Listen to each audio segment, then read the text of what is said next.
Hello, YouTubers. Today I'm gonna be reading The Twits.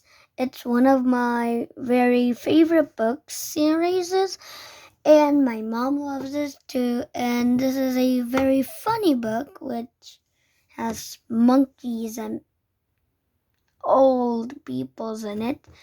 And this is by Roald Dahl. The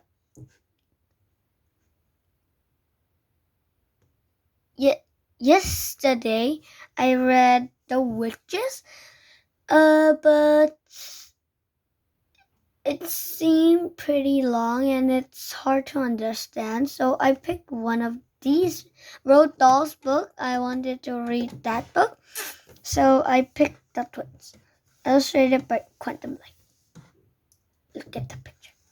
What do you think will happen? Let's find out right now.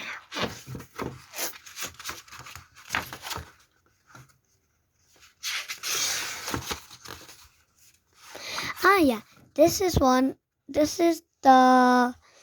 Roald Dahl's books, and I like this and anything. I like everything.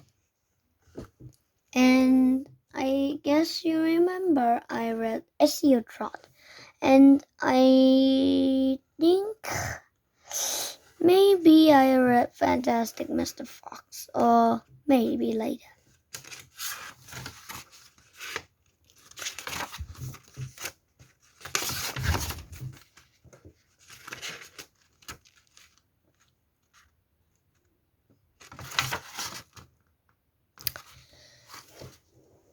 Oh, and this book has a really short chapter.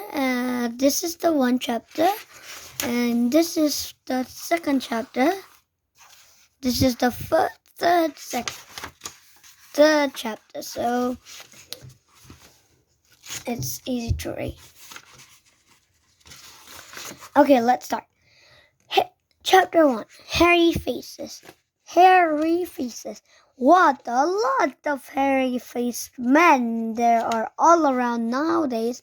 When a man grows hair all over his face, it is impossible to tell what he really looks like. Perhaps that's why he does it. He'd rather you didn't know. Then there's a problem of washing.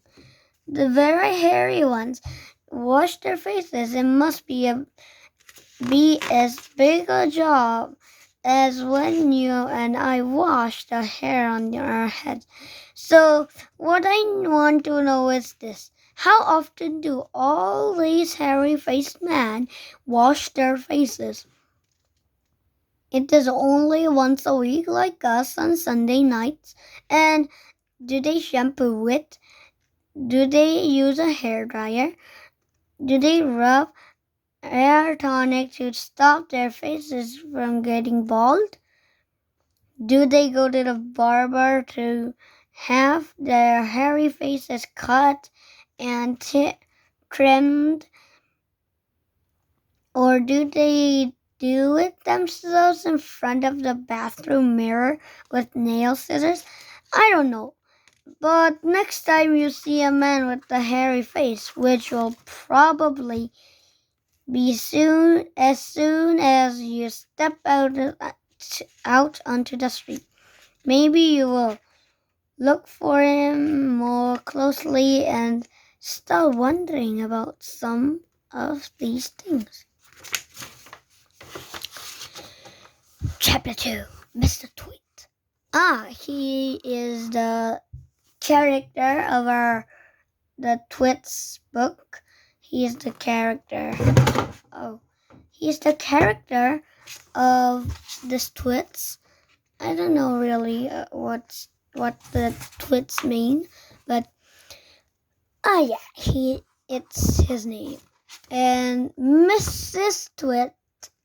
This is Mrs. Twit, and this is Mr. Twit, I guess.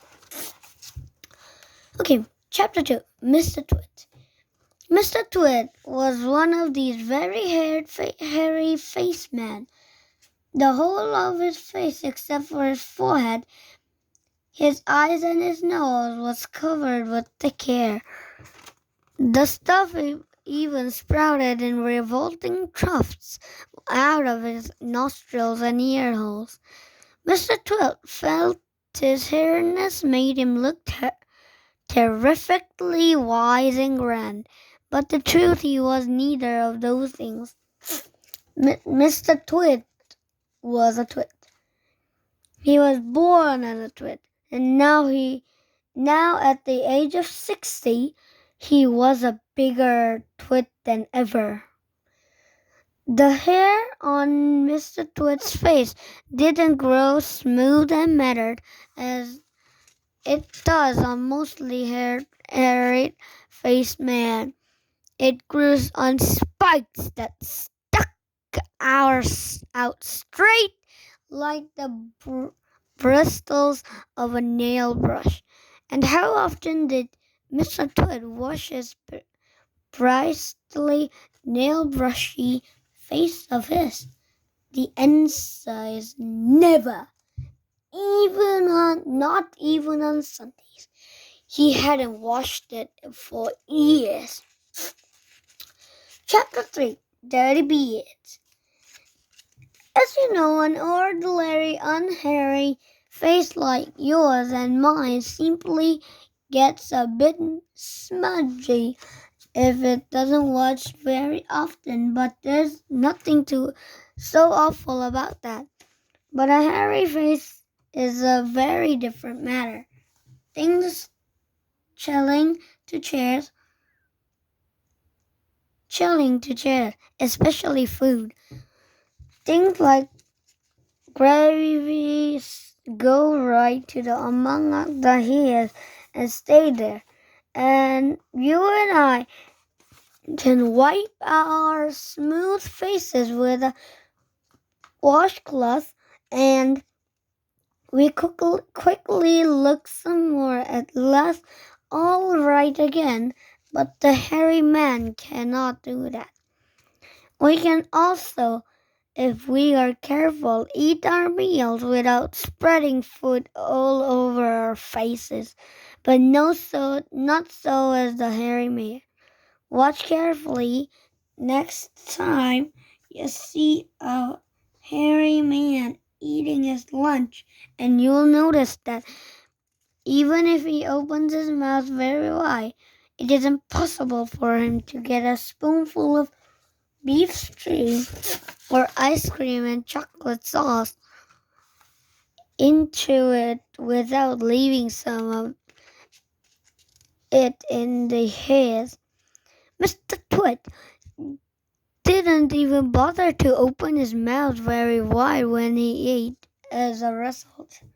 And because he never washed, there were always hundreds of sticking to the hairs of his face.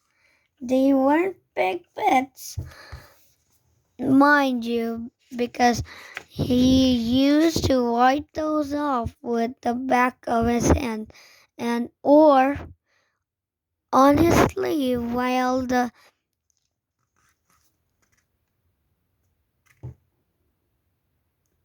he was eating. But if you look closely, not that you'd ever want to do, you could see tiny little specks, dried up scrambled eggs stuck to the hairs, and spinach and tomato ketchup and fish sticks and minced chicken, livers and all of the other disgusting things Mr. Twit liked to eat. If you looked closer still, hold your noses, ladies and gentlemen. If you peer deep into the mousy bristles sticking out of your upper lip, up over his upper lip, you would probably see much larger objects that had escaped the wipe of his hands. Things that had been there for months and months, like pieces of maggoty green cheese or moldy old cornflake or even the slimy tail of a tinned sardine. Because of this, Mr. Tweed never went really hungry. By sticking out his tongue and curling it sideways to explore the hairy jungle around his mouth, he was always able to find a tasty morsel here, and there was no nibble on. What I'm trying to tell you is that Mr. Tweed was a full and a smelly old man. He was so extremely horrid old man, as you will find out in a moment. Oh, my guess was right. Her name is Mrs. Tweed. Wait a minute. I will rate Mrs. Tweed. I guess you can just be very hopeless and you wanted to see the next chapter Mrs. Tweed about. So I'll read it. Chapter 4, Mrs. Tweed. Mrs. Tweed was no better than her husband. She did not, of course, have a hairy face. It was a pity she didn't, because that at any rate would have hidden some of her fearful ugliness. Take a look at her. Oh man.